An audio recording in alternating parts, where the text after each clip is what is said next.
All right, people, it's a beautiful day here at the house, and I just wanted to give you a final review on the situation with the truck. As you see, we've got the axles all back in it. Okay, we've got the transmission, transfer case, and bell housing all detailed out. I do need to take a little bit of cleaner and get this primer and stuff off this. It's just a vent line. But as you see, here's a little tech tip. When you pull your transmission stick shift out of there, this fits over there perfectly. Okay? It'll keep any kind of moisture. And of course, I'm going to tape that on. But that's just a little tech tip. We've got even the bracket holding the transmission. I pulled that all off while it was up on the engine stand, and we detailed that out, got all the rust off of it, put the rust preventative on it, and then we went ahead and coated it. What I did was I painted up these adapter pieces where the drive shafts go into the transfer case. As you can see, these are all done. And the transfer case, I put what's called like a Pour 15, a paint over rust. Even though this wasn't rust, it was aluminum. I put a self-etching primer on there and went ahead and, like I said, detailed it all out. Now, if you see these type of transmissions, the old standards had an area for the power takeoff on both sides. So if you had a dump bed, or if you had a rollback or something like that, or an implement that ran off hydraulics, you'd be able to put the pump right here. Let's see, what else can we look at? The axles. They're all done up nice. They've all been sandblasted right down to the metal, and we went ahead and put an epoxy primer on those. We went ahead and put the urethane, couple coats of urethane on there. Now, inside the transmission here, you'll see that there's a fork here that runs the your throwout bearing. That's all been removed. The boot's been cleaned, and this here has all been sanded down. And again, the same application. We've put epoxy primer. You know, this is something that'll never be seen, but you don't want that in the back of your mind. You're sitting there saying, why did I leave one piece rusted on there? And the splines have just got a little bit of lubricant on there to keep them nice and clean, because this is going to be stored outside. I'm going to go ahead and put a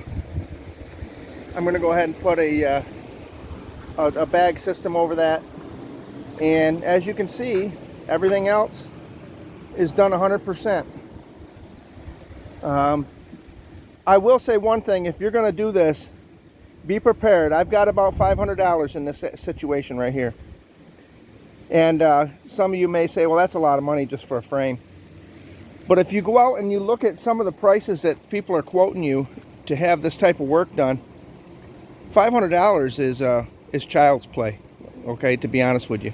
Now, mind you, I've got a labor of love in this. I mean, I've went the extra mile. I've said no to every crack and crevice. You will not have a little bit of rust still there. You will take the situation that says you are going to get 100% done.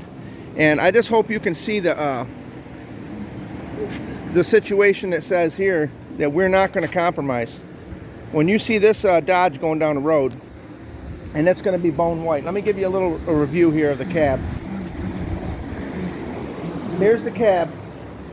As you can see, I've got a little bit of body work up here to do to the top of it, and that's it. Once I get that drip rail and stuff on, the rest of this is all in primer, and we'll be able to turn around and get the rest of this baby on top here with the hood and the fenders.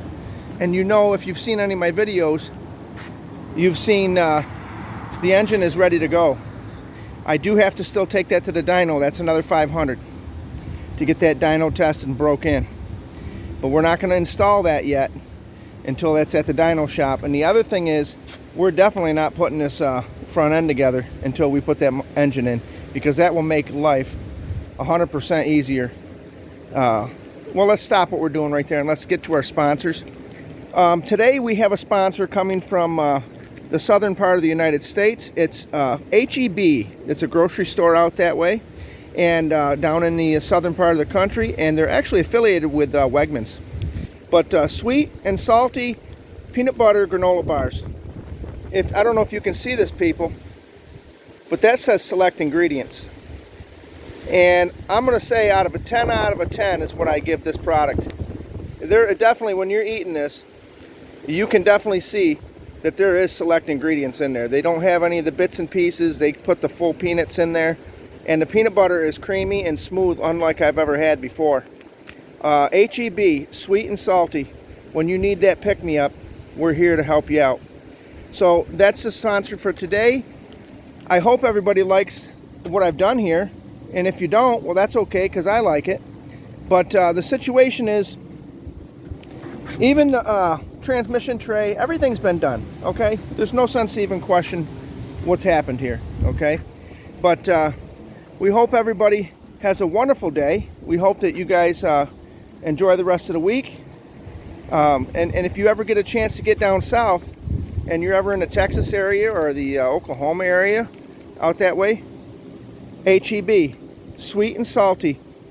It's a granola bar that you'll never forget. That much I can tell you. And these things right here, when you're in the middle of a build and you just can't take time to go get a real meal, this is a meal in a bag right here. Let me tell you something, people. This has nutrients that will just take you from ready to collapse to I could take on another round, a round or two. All right, sweet and salty peanut butter granola bars with select ingredients. All right, and I will attest to that. All right, people, that's the overview on the Dodge. We're going to go ahead and park this baby, and we're going to push her back by the greenhouse, and we're going to bag it up for winter because there's other things to get going on with here at the ranch, and then on the compound we're ready to have some other projects because we're kind of at a standstill with this thing until we get the body parts done. And that's going to be a situation that says you can't rush that, people. Okay, you cannot rush body parts. All right, this is Brian. I'm over here at the compound, and we're making it happen, people.